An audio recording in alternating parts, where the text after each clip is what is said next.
नमस्कार साथियों, आप सभी का हमारे इस यूट्यूब चैनल पर स्वागत है। आज जिन क्वेश्चंस पर हम डिस्कशन कर रहे हैं, उसमें मैं सिर्फ आपको कुछ आउटलाइन्स दे रहा हूँ। उनसे आप वो एक स्क्रिप्ट नहीं है, आप सिर्फ उनसे आइडियाज़ लेंगे और जो खुद के आंसर होंगे वो खुद तैयार करेंगे, जो कि नेचुरल हों। ऐसा ना हो कि आप रटी-रटाई बातें बोलने की कोशिश करेंगे। मैं जो कुछ बताऊँ तो ज़रूरी नहीं है वही की वही बातें आप रट लेंगे। उनसे आप उनके अंदर बहुत से कुछ पॉइंट आप ऐड कर सकते हैं अपनी तरफ से, जो आपके रियल एक्सपीरियंसेस हों, वो आप उसमें ऐड करिए। कुछ हो सकता है मेरी बातें आप सहमत ना हों, तो कोई बात नहीं, उसको आप साइड में करके खुद के एक्सपीरियंस ऐड करने की उसमें कोशिश करिएगा। तो चलिए आज का सेशन हम लोग स्टार्ट करते हैं।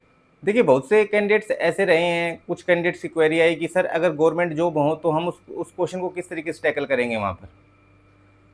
तो देखिए, मैं आपको कुछ बातें बताता हूँ, आप खुद डिसाइड करिएगा, क्योंकि कोई भी पर्सन इसका एग्जैक्ट जवाब नहीं दे सकता। अगर आप मैं एज ए इंटरव्यूअर बैठा हुआ हूँ और अगर आप मुझसे ऐसे कहते हैं कि मैं गवर्नमेंट जॉब में हूँ, तो मेरे दिमाग में एक बात जरूर क्लिक करेगी कि अगर ये गवर्नमेंट जॉब में है तो कल ये पिछली नौकरी जो छोड़ के आ रहा है इस केवीएस या एनवीएस में लगने के लिए, तो कल दूसरी नौकरी मिलेगी तो एनवीएस या केवीएस भी छोड़ देगा। तो हम इस बंदे को क्यों सिलेक्ट करें? इस बात को आप खुद सोचिएगा। उसके दिमाग में ये बात आएगी, मतलब मैं एज ए इंटरव्यूअर सोच रहा हूँ कि ऐसा मैं सोचूंगा, भाई मेरे दिमाग में ये बात आएगी। दूसरा ये भी आ सकता है कि जब ये बंदा पहले से ही जॉब में लगा हुआ है तो क्यों ना किसी दूसरे बंदे को अपॉर्चुनिटी दी जाए, इस तरीके से वो सोच सकता है। यानी कि आप अगर ये बात बताते हैं तो ये नेगेटिव इम्पैक्ट क्रिएट कर सकता है। इसलिए इस क्वेश्चन का जवाब आप खुद ही डिसाइड करिएगा। मैं अपना रियल एक्सपीरियंस बताऊं इस चीज़ के बारे में, तो जब मैं एचपीएससी का इंटरव्यू देने गया था पंचकुला, और उस टाइम पे मैं पीजीटी मैथ्स था केवीएस के अंदर, तो जब मेरे से वहाँ पे ये क्वेश्चन पूछा गया था तो मैंने यही कहा था कि मैं अभी प्राइवेट सेक्टर में काम कर रहा हूँ। आई होप आपको इस क्वेश्चन का जवाब मिल गया होगा कि आप किस तरीके से टैकल करेंगे, वो आप अपनी सिचुएशन के हिसाब से तय करिएगा।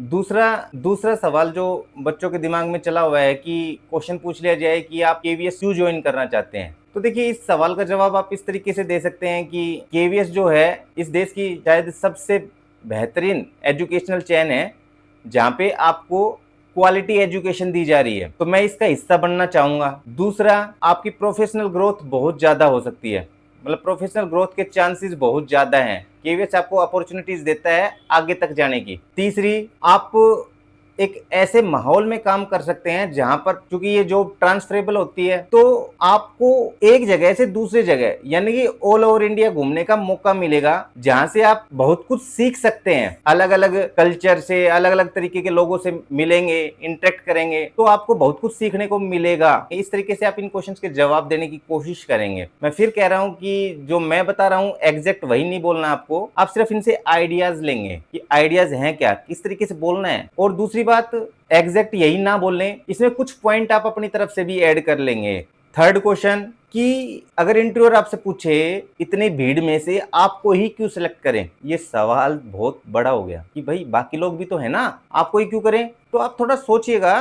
तो आप इस क्वेश्चन को ऐसे ना बोलेंगे कि मैं उनसे बेस्ट हूं ना, बेस्ट बोलने की जरूरत नहीं है, यानी कि आप दूसरों को नीचा नहीं दिखाएंगे। आप इस क्वेश्चन को इस तरीके से देख सकते हैं कि टीचिंग नॉलेज के साथ साथ मैं अपने क्लास के हर एक बच्चे के साथ जुड़कर काम कर सकता हूं, यानी कि एक क्लास के हर एक बच्चे को साथ लेके चलने की कोशिश करने वाले लोगों में से हूं। और क्या ऐड कर सकते हैं, एक टीचर के साथ साथ एक अच्छा लर्नर भी हूं। आज एआई का जमाना चला हुआ है, न्यू एजुकेशन पॉलिसी लागू हो चुकी है 2020, तो उसमें टेक्नोलॉजी का रोल बहुत ज्यादा है, और कोशिश करता हूं नई नई टेक्नोलॉजी सीखकर उनको किस तरीके से बच्चों के लिए यूज कर सकता हूं। तो ये पॉइंट बहुत अच्छा हो सकता है। और आप और कुछ भी, और इसमें एक पॉइंट और ऐड कर सकते हैं कि जो केवीएस और एनवीएस के जो गोल हैं, जिस पर्पज के लिए इन संस्थानों को बनाया गया है, जिसमें बच्चों का होलिस्टिक डेवलपमेंट पर काम किया जाता है, ना कि सिर्फ पढ़ाई पढ़ाई करवाई जाती है, तो सर या मैम मुझे लगता है कि मैं इसमें अपना 100% दे सकता हूं।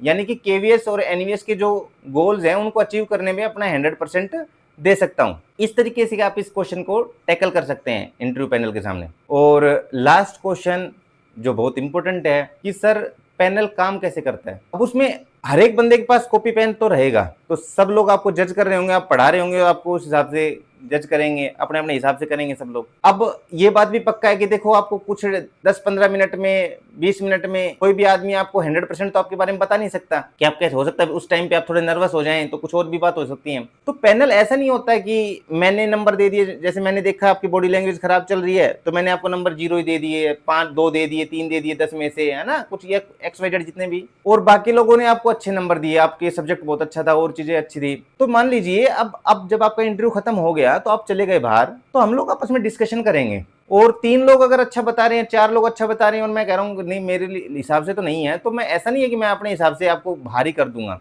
अगर वो लोग अच्छा बता रहे हैं तो इसका मतलब हमने डिसाइड किया है फिर कि नहीं बंदे में दम है, हो सकता है कुछ टाइम के लिए थोड़ा सा नर्वस हो गया, इस वजह से परफॉर्मेंस बेस्ट नहीं दे पाया अपनी, तो मिलकर नंबर देंगे आपको इस बंदे को कितने मार्क्स देने चाहिए। तो इस बात पर जरूर ध्यान दीजिएगा कि आपको हर एक चीजों पर कमांड करनी है। ऐसा नहीं है कि आप सिर्फ सब्जेक्ट पढ़ाकर आ गए, बाकी चीजें आप आई नहीं, तो एक बंदा अच्छा बता रहा है, 2 बंदे अच्छे बता रहे, बाकी नहीं बता रहे, तो आप वैसे बाहर हो गए। तो आपको किस तरीके से आपको वहां पे बोलना है, इसकी प्रैक्टिस आप जरूर करिए। और ये वीडियो बनाने का पर्पज भी यही है कि देखिए क्वेश्चंस आसान नजर आते हैं, लेकिन जब आप वहां पे बोलेंगे ना तो दिमाग एकदम ब्लैंक हो जाता है, आपको समझ नहीं आता कि बोलना क्या है। इसलिए इन क्वेश्चंस को जो मैंने बताए हैं इनको एक बार अच्छे से समझिएगा, अपने खुद के पर्सनल एक्सपीरियंस से उन क्वेश्चंस को तैयार करिएगा और फिर मिरर के सामने खड़े होकर इनकी प्रैक्टिस करिएगा, तभी जाकर आप इन क्वेश्चंस पे अच्छी कमांड कर पाएंगे। बाकी बच्चों से आपको एज तभी मिलेगा जब आप अच्छे तरीके से इन क्वेश्चंस के जवाब दे पाएंगे। उम्मीद करता हूं आपको ये वीडियो पसंद आई होगी।